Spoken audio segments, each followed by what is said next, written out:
भारत दुनिया की 5वीं आर्थिक शक्ति बन गया है, यह दावा कोई और नहीं बल्कि हमारे मोदी सरकार कर रहे हैं। इस दावे का अर्थ क्या है? इसका सीधा अर्थ है हम दुनिया की एक मजबूत आर्थिक शक्ति हैं। लेकिन क्या यह सच है? अगर देश की आर्थिक स्थिति का सही ढंग से मूल्यांकन किया जाए तो स्थिति इसके उलट नजर आती है। इसका सीधा प्रभाव डॉलर बनाम भारतीय रुपए की एक्सचेंज रेट पर दिखाई पड़ रहा है।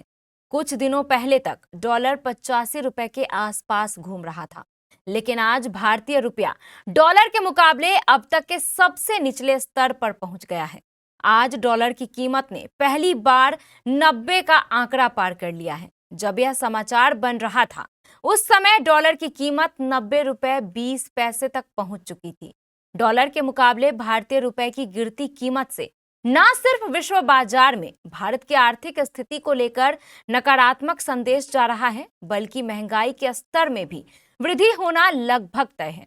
लेकिन अफसोस तो उस समय ज्यादा होता है जब भारत की मेन स्ट्रीम मीडिया से लेकर भाजपा के बड़े बड़े नेता देश के लोगों का ध्यान भटकाने के लिए नेहरू पटेल की बातें करते हैं।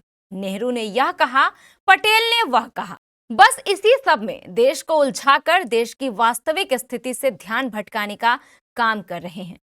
आप खुद सुन लीजिए, देश के रक्षा मंत्री राजनाथ सिंह किस कदर नेहरू और पटेल की बातों को सुना सुनाकर लोगों को असली मुद्दों से भटका रहे हैं।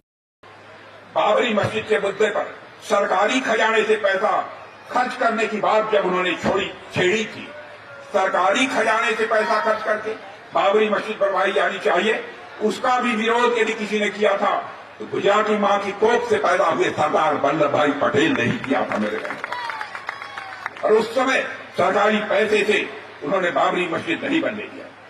फिर नेहरू जी ने सोमनाथ मंदिर के पुनर्निर्माण का सवाल उठाया। नेहरू जी ने क्या कहा?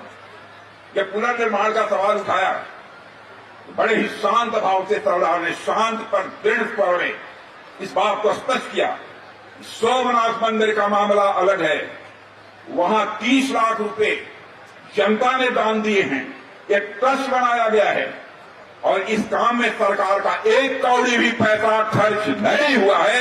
यह सरदार वल्लभ भाई पटेल ने। इसी तरह मेरे बहन भाइयों, अयोध्या में आज जो भव्य राम का मंदिर बनकर तैयार हुआ है, मैं आपको बताना चाहता हूं, सरकार के खजाने से एक पैसा खर्च नहीं हुआ है।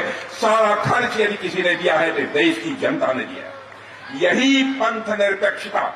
अब आप खुद निर्णय कीजिए, नेहरू और पटेल की बातों में उलझना है या फिर देश की वर्तमान आर्थिक स्थिति को सुधारने की दिशा में कोई काम करना है। इस पर आपका क्या विचार है?